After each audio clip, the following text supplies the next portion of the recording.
Hello everyone, good morning. সবাই কেমন আছো? আশা করছি খুব ভালো আছো।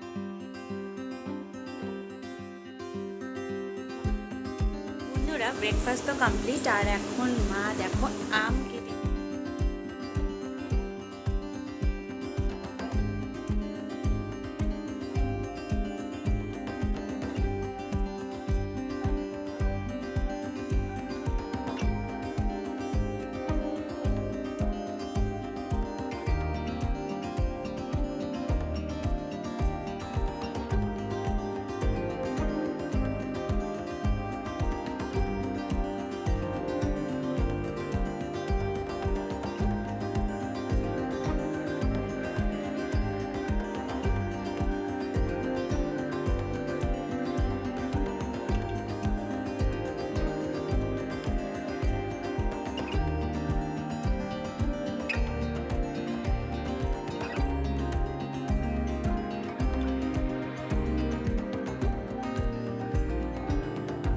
Hello everyone, good morning.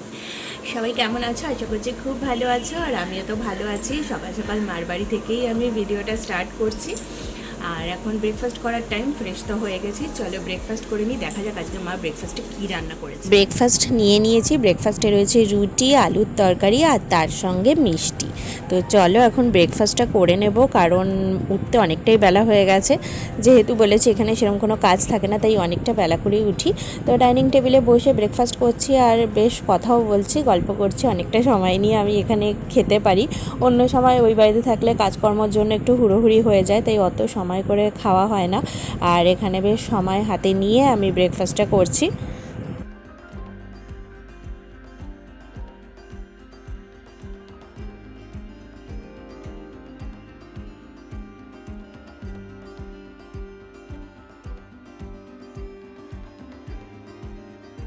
বন্ধুরা, ব্রেকফাস্ট তো কমপ্লিট, আর এখন মা দেখো আম কেটে দিয়ে গেছে। আমার কি বলো তো, এমনি আম খেতে না ভালো লাগে না, মানে আম কেটে বেশ একটু ফ্রিজে রেখে দেবে, বা ফ্রিজ থেকে আম বের করে ওটা কেটে দেবে, ঠান্ডা ঠান্ডা থাকবে, ওটা বেশ ভালো লাগে। তো ফাইনালি এখন আম নিয়ে চলে এসেছি। তো চলো এখন আমটা খেয়ে নিই, তারপর তোমাদের সঙ্গে দেখা হচ্ছে। তারপর স্নানও করতে যাব, পুজো আছে। পুজো বলতে মাই বৃহস্পতিবারে পুজোটা করবে, তারপরে আমি একটু ঠাকুরের কাছে বসবো। তো সেগুলো তোমাদের সঙ্গে আস্তে আস্তে শেয়ার করব। তো চলো এখন একটুখানি আমি আমার পেট পুজোটা সেরে নিই, তারপরে তোমাদের সঙ্গে দেখা হচ্ছে। আম খাওয়ার পর স্নান করে পুজোর কাজ সেরে নিয়েছি, আর এখন বসে বসে আপেল খাচ্ছি। কারণ আপেলটা তখন ইচ্ছা করছিল না খেতে, যেহেতু আম অনেকটা হয়ে গেছিলো, তাই বললাম যে পরে খাবো আপেল। তো এখন বসে আপেলটা খাচ্ছি। এখন রান্নাঘরে এসেছি, তো দেখলাম মা কী রান্না করেছে। এদিকে পটল ভাজা রয়েছে, তার সঙ্গে টক ডাল রয়েছে, আর এদিকে রয়েছে ধোকার তরকারি। আর আজকে জানো তো আমাদের এমনিতে নিরামিষ হয়, কিন্তু আমি আর মা আমিষ খাই, তো সেই হিসাবে মুসুর ডালটা করা হয়েছে, টক ডাল। আর এদিকে দেখো এখন আবার আমি লিচু নিয়ে চলে এসেছি। তো লিচু খাবো, আর এটাও কিন্তু আমার ঠান্ডা ঠান্ডা খেতেই ভালো লাগে। তো লিচু খাওয়ার পরেই এখন আমার লাঞ্চের টাইম হয়ে গেছে। লাঞ্চে আজকে আমাদের জন্য তো মাছ হয়েছে, মানে আমার আর মার জন্য। এদিকে পটল ভাজা রয়েছে, তরকারি রয়েছে, এই যে দেখো এখানে ট্যাংরা মাছ রয়েছে, আর আগে থালার মধ্যে যে মাছটা দেখালাম ওটা কিন্তু চিতল মাছের গাদার পিসটা ছিল। খাওয়া দাওয়া করে একটু রেস্ট নিয়ে এখন আমি বেরিয়ে পড়েছি এই বাড়িতে আসবো বলে, মানে শ্বশুরবাড়িতে আসবো বলে। তো ফাইনালি দেখো এখন আমি বাস স্ট্যান্ডে চলে এসেছি, আর ওখানে সূর্য অস্ত যাচ্ছে। জায়গাটা দেখতে এত সুন্দর লাগছিলো, তাই তোমাদের সঙ্গে একটু শেয়ার করে নিলাম। আর এই যে দেখো এখানে দমদম পার্ক বাস স্ট্যান্ডে আমি ওয়েট করছি। আজকে বাস পেতে প্রচুর দেরি হয়ে গেছিলো, তাই আমার আর কোনো ভিডিও করার ইচ্ছাই ছিল না। প্রায় 35-40 মিনিট আমি দাঁড়িয়েছিলাম বাসের জন্য। আর এখন আমি ট্রেনে উঠে পড়েছি, আর বেশ কিছু কেনাকাটাও করেছি, সেটা অবশ্যই আমি তোমাদের সঙ্গে বাড়ি গিয়ে শেয়ার করব। কারণ সত্যি কথা বলতে হাওড়া স্টেশনে এত পরিমাণে ভিড় হয়, আর যে পরিমাণে গরম, তো সেখানে কিছু কেনার সময় ভিডিও করা ইম্পসিবল ব্যাপার।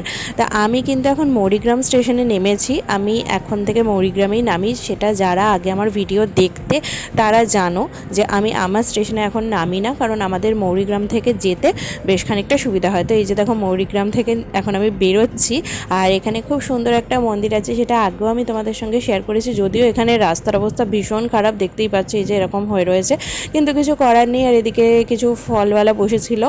আর এখানে দেখো এই যে লোকনাথ বাবার মন্দির, কত সুন্দর লাগে না, মন্দিরটা খুব ছোট। আর এদিকে দেখো আমার বর চলে এসেছে, বরকে আমি আমার ব্যাগটা দিয়ে দিলাম, বললাম তুমি বাইরের কাছে রাখো, কারণ ব্যাগটা প্রচুর ভারী হয়ে গেছিলো, প্রচুর। আর এই যে এখন আমার বরের আমার দিকে নজর নেই, ব্যাগ সেট করতে ব্যস্ত, কারণ সত্যি কথা ব্যাগটা অনেকটা বড়সড় হয়ে গেছিলো। তো এই যে দেখো আমি এখন স্কুটিতে উঠে পড়েছি আর দুজন মিলে যাচ্ছি। আজকে অনেক দিন পর সত্যি কথা বলতে এরকম ভিডিও করতে করতে যাচ্ছি। আমার ব্লগ দেওয়া প্রায় বন্ধই হয়ে গেছে বেশ কিছু কারণে, সেটা অবশ্যই একদিন তোমাদের সঙ্গে শেয়ার করার ইচ্ছা রইল। সেটা আমি জানি না কবে শেয়ার করব, কিন্তু করব, ইচ্ছা আছে করব। তো যাই হোক, আর এদিকে দেখো বাড়ি চলে এসেছি, বাড়িতে এসে তোমাদের সঙ্গে শেয়ার করছি কী কী কিনেছি। এদিকে আম কিনে নিয়ে এসেছি, আমটা না মানে এত চাপাচাপি হয়ে গেছে, কিছু কিছু জায়গা না একটুখানি কেমন হয়ে গেছে, জানি না, হয়তো কোনো প্রবলেম হবে না, এই আমগুলো আগে খেয়ে নিতে হবে যেগুলোতে এরকম হয়েছে। আর তার সঙ্গে এদিকে আপেল এনেছি, তার সঙ্গে এখানে রয়েছে পেয়ারা, আরও কিনেছি ও লিচু। গরমে আম লিচু না খেলে তো চলবেই না, মানে এটা তো গরমের ফল, বছরে একবারই আসে, আর এটা খেতেই হবে এরকম ব্যাপার, আমি তো ভীষণ ভালোবাসি। আর এদিকে আঙুর রয়েছে, তার সঙ্গে এদিকে দেখো আরও এক ধরনের, আগেরটা দেখালাম ল্যাংড়া আম, আর এটা হচ্ছে হিমসাগর আম, দু ধরনের আম নিয়ে এসেছি। আর দু রকমের আমই না কিছু কিছু জায়গায় এরকম কেমন একটা চেপে চেপে গেছে, যেহেতু প্রচুর ভারী জিনিস ওর ওপর চাপানো হয়েছিল।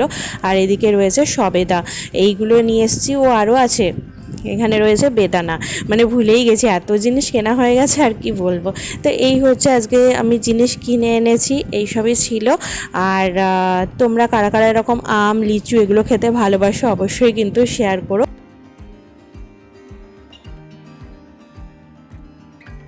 যা কিনে এনেছি সেগুলো গুছিয়ে রাখার পরে ডিনারের টাইম হয়ে গেল। ডিনারে রয়েছে রুটি, আর এদিকে দেখো একটা তরকারি রয়েছে। তো আজকের ভিডিওটা এই অবধি, কালকে আবার দেখা হচ্ছে নতুন ভিডিও নিয়ে।